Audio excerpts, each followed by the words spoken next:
All right, Footballer's Diary. We are here with Lucas DePaula. He's been one of the most exciting players from USL Academy League, but he's also, at 17 years old, signed his academy contract, and he's had a huge 2024. So we're super excited to hear about it. Thank you for inviting me on. It's a pleasure to be here, and it truly is an honor. Thank you. Absolutely, man. So just to start from the beginning, what were some of like your earliest soccer memories? Where'd you start, man? Man, my earliest soccer memories was literally like watching my dad play Sunday League because my dad was a baller back in the day, you know. So I would always like go to watch his games, and after when he had time, he would come play with me. And as that's like I think what I made me fall in love with it, you know. Yeah. So I was actually going to ask you, did you come from a soccer family? So that answers that question. So your dad also played. Yeah, my dad was a baller. He played in the academies of Atlético Mineiro. So Wow. yeah, back in Brazil. So he knows his stuff, you know.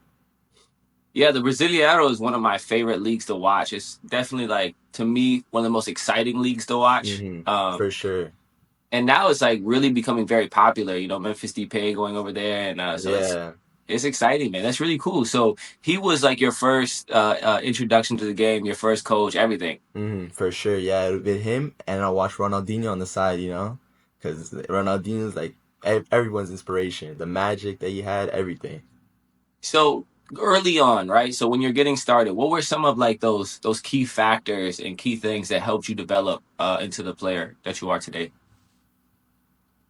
The key factors I would say is trying to build your mentality to always trying to work harder, trying to outwork everyone else, you know. I feel that's one of the biggest things in football today, you know, because some people today are a little bit lazy. So I feel like if you switch and you program yourself to work hard, you gotta do better every day, then you gotta push yourself, then you're gonna outshine everybody.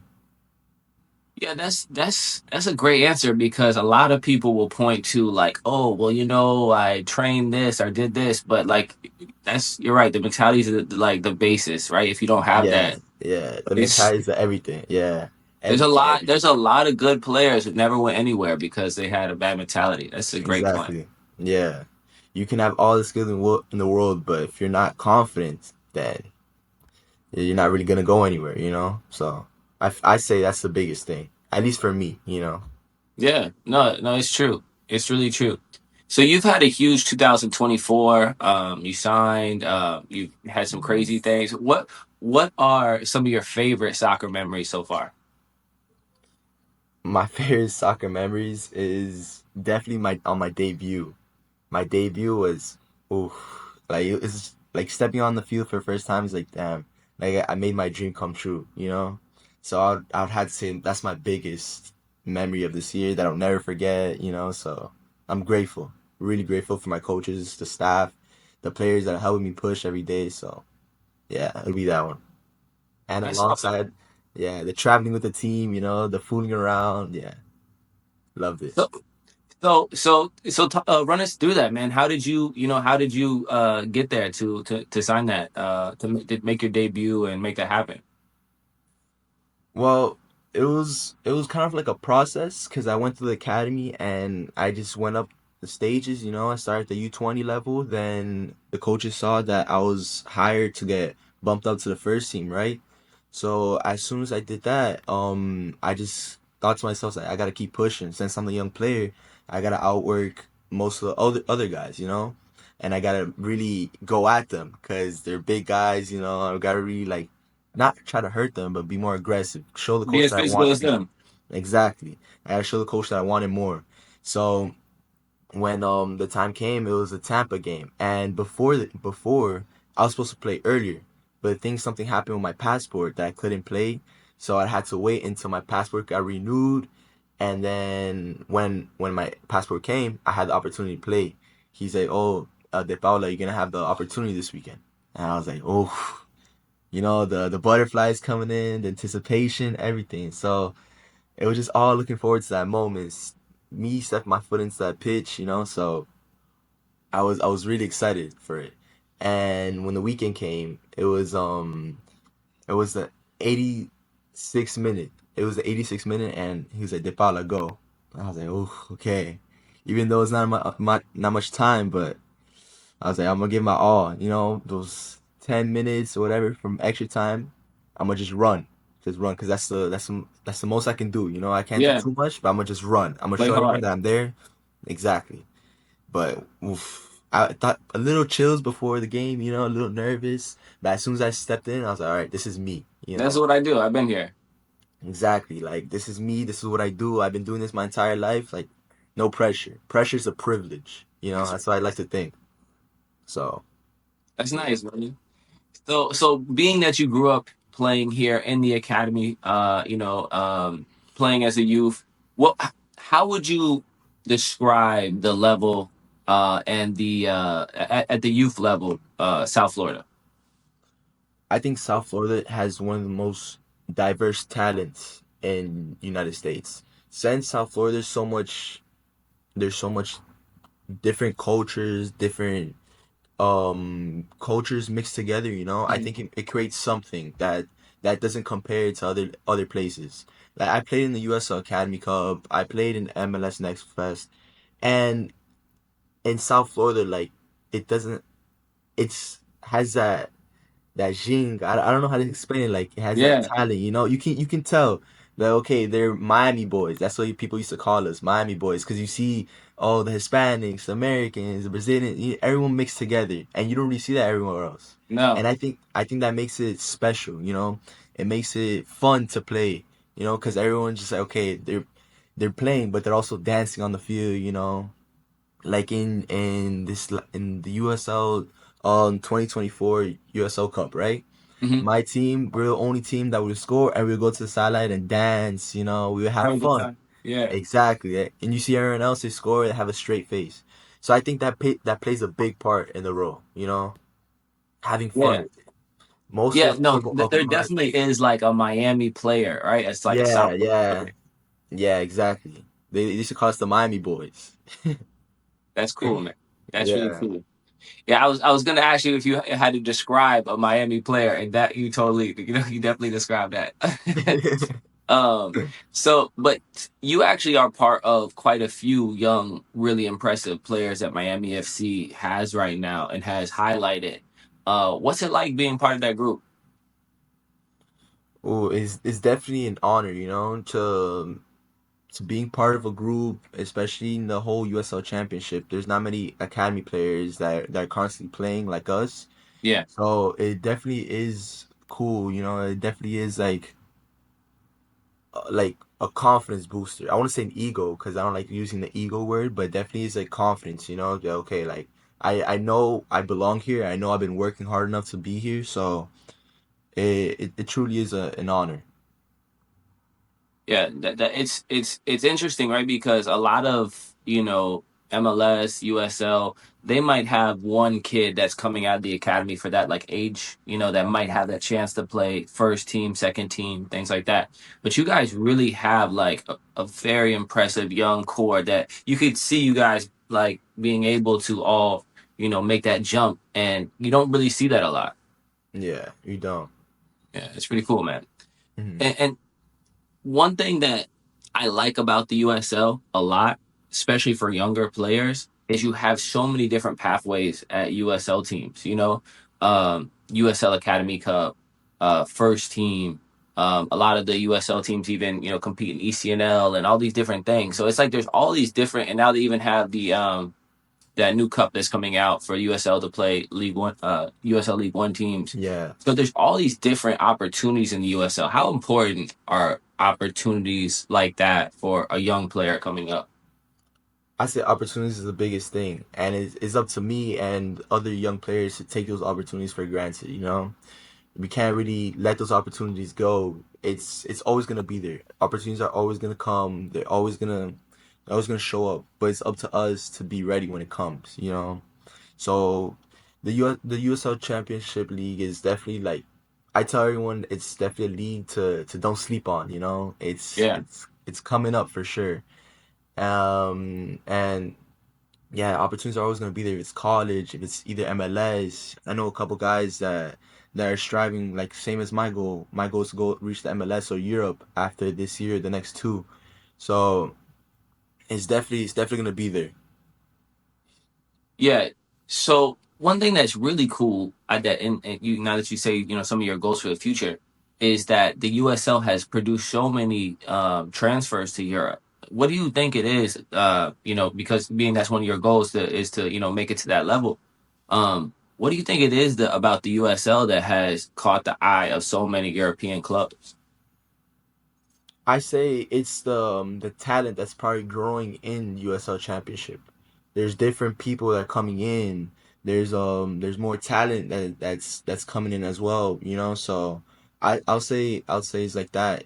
A lot of USL Championships can compete with top MLS teams as well. So there's there's a not a big comparison when it comes to USL and MLS. So I think that's a big eye opener for many South American teams, Europe teams, you know. So I have to say that, you know.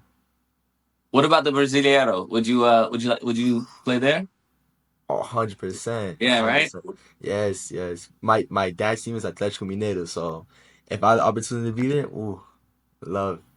I know, man. It's such a great league. Yeah, it Um, is. so speaking of you and your goals in the future, what do you think makes you special, as a player? I think what makes me special as a player is probably my mentality. Since I've been playing with the first team since last year, since 2 years ago, right? This is my first year in Miami FC. I feel like I've became more of a man compared to other players, other people my age. I feel like I've matured enough faster than most people, you know? So I have the ability to want the desire to win. Not like too many people here in the United States is more, oh, I'm playing for a hobby, you know?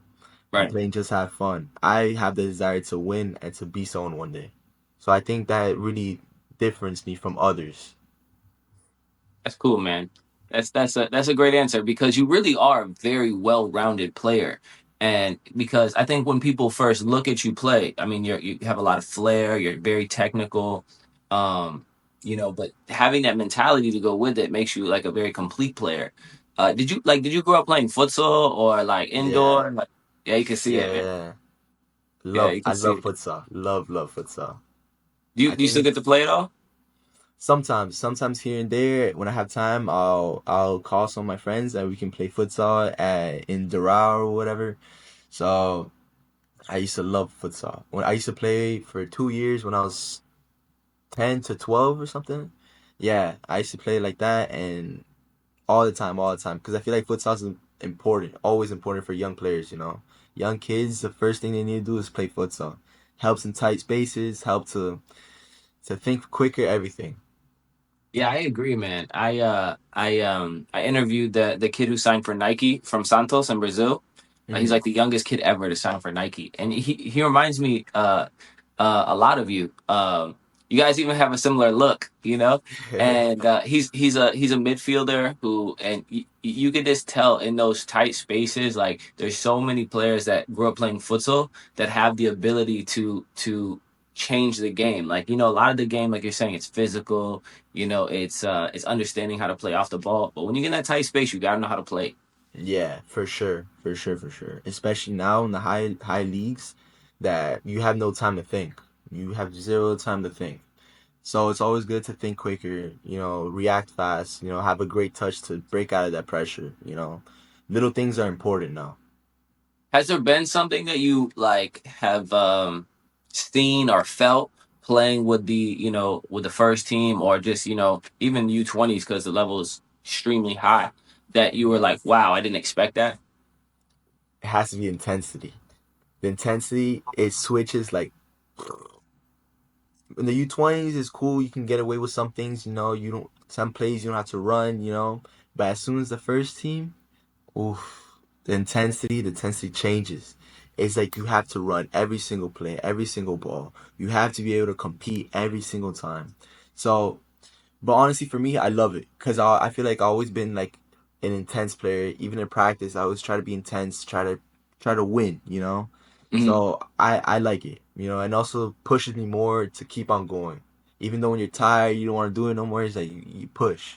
So I love it. Yeah, it's like a challenge, challenging your own self. Yeah. Exactly. So for someone like you talked about, look, you played USL, U20, you played MLS Next. You've really had a full journey and a pathway. What do you think are some of the challenges for players growing up in the U.S. and in America? I'd have to tell you again, which is the mentality part. Some players here, especially my age, they play soccer as a hobby. You know, they don't have no goal towards the future. They was like, okay, I'm gonna play and I'm gonna just see. No, it's like, oh, you're gonna play, but you're gonna have a goal towards it. My goal is to either go to play in a higher league in South America, Europe, you know, in MLS, wherever. But I have that goal for myself. I want to push myself. So I feel like some players in the US are soft in a way, you know. They have to switch their chip. They have to take out that chip of being okay, it's okay, or I can do it tomorrow. No, no, no, no. So you're gonna do it tomorrow, but someone else is doing it today, you know. Mm. So yeah, but I have to say that, which is the biggest mentality part. I didn't realize mentality was the biggest thing until last year. With my coach Nocerino, everything was mental. Everything. You're tired is mental. You need water is mental. You know, so everything. But I'm truly grateful for him. He helped me become the person I am today. I mean, there's and they're coming from the system he came from and the country he came from. That's like it's a huge thing. Um, what was it like? What was it like playing with him? Oh, I say it was an experience. You know, I'm truly grateful for him, and I will forever be grateful for him to be my coach. You know, he taught me everything. He taught me how to be a man, how to become a player, have the mentality to win every single time, and be mad if you don't win. You know, little things. You know, he just showed everyone to like the mentality is the everything. You know, there could be players. Let's say there could be players that in Italy and Brazil that they play to eat. You know, and there's players here that they feel a little something in their cleats or their boots, and that oh I can't train. But no, he tells them it's like oh listen, come on. Like it's just in the head, you know. You're good. Come on, just keep on going, keep pushing. So I say I'm truly grateful for him as a coach. I'll forever love him as a person, you know, and I've learned a lot. I've molded into a professional because of him, and I'm grateful again. No, that's awesome. And anytime you get to learn from like a legend, it's you pick up things that you just couldn't pick up anywhere else or any other way. Yeah, yeah, for It's sure. that's it's and it's funny because that group of players really came to Miami and brought a lot of different things to soccer into Miami. It kind of started that whole messy wave of coming here on vacation and then oh wow I love it here and also the Yeah. soccer is good here Hmm. and kind of helped create Miami to be what it is right now. Um, what obviously Miami and it's wonderful for soccer. What were some of like now that you got to travel to some of these other markets and play in some of these pro games? What are some of the other cool experiences and places that you've seen? Like wow, they have a cool vibe here. I would have to say one is Louisville Stadium, Louisville's area. It's incredible. Their stadiums is Crazy a fan dream. base, right? Crazy as well. I have to say Detroit as well. Detroit, they're calling me all types of names, you know. Yeah, Yeah, and I love it. Like I told yeah. you before, pressure is a privilege, and I felt like I earned the privilege to get there and get screamed at every single time. So I'm so happy. I was more excited than scared. So what else? Phoenix as well. Phoenix fan base was really cool. Most all the stadiums I played in, their fan base Yeah. was insane. You know. That's awesome. I'm happy you said that, right? There's just so many players that, it's like especially and you're right, especially like a lot of players that grow up in the US and stuff, they'll hear certain things like, "Oh my God." It's like guys, like this is like you're this is the game, like Yeah, it is. enjoy It it. is. Like Notre used to tell me, he's like, "Oh, if you're scared to play to play soccer. Come on. If you're scared to play soccer, go play baseball. You know." So yeah, exactly. He would always say something like that. So I took it to heart because every time I step on the field, I play. Why am I being scared? I do this my entire life. This is my job, you know. So when I hear all the fans screaming at me, I just smile because I think it's funny. Me personally, I think it's funny. So All right, Miami question. Where's some of your favorite places to play? Like, okay, where you feel like the best soccer is in Miami? the best soccer's in Miami. Like parks or just It could areas. be parks area, like, definitely Mhm. urban indoor was my favorite before it closed. But like you could Yeah. say that, Kendall, like, oh, Kendall always has good players or something. Mhm. Um, I'm from the Kendall area, right? So I used to go a lot to KSB, you know. There used to be a lot of ballers back in the day, a lot of ballers in KSB. Then I would have to say like Legacy in Doral, Yeah, really good park. Champions in Doral as well. It's like a futsal area. Hmm.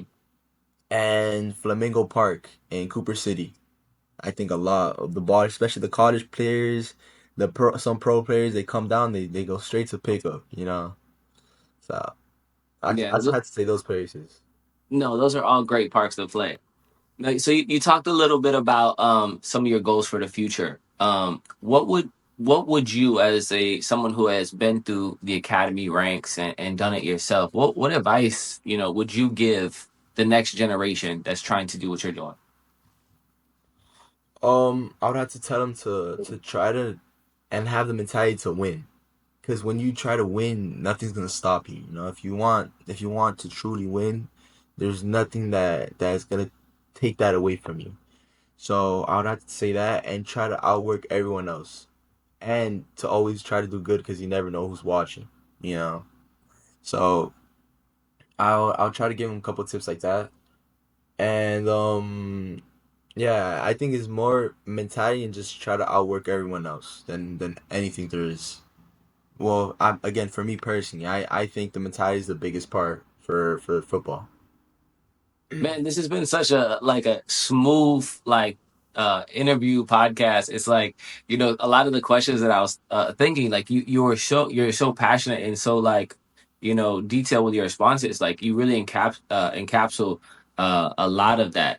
Um it's hard to find well-rounded players, man. So it's really impressive to talk to you and hear about your mentality and your in a plan. And when you have a plan, you can kind of make those goals to get to where you want to go. Hmm. Um, were there any um were there any specific moments, like you mentioned, your dad, you mentioned, making to the first team and, training under a legendary coach. Were there any other moments or events that happened you think that kind of helped put you on the trajectory to get here?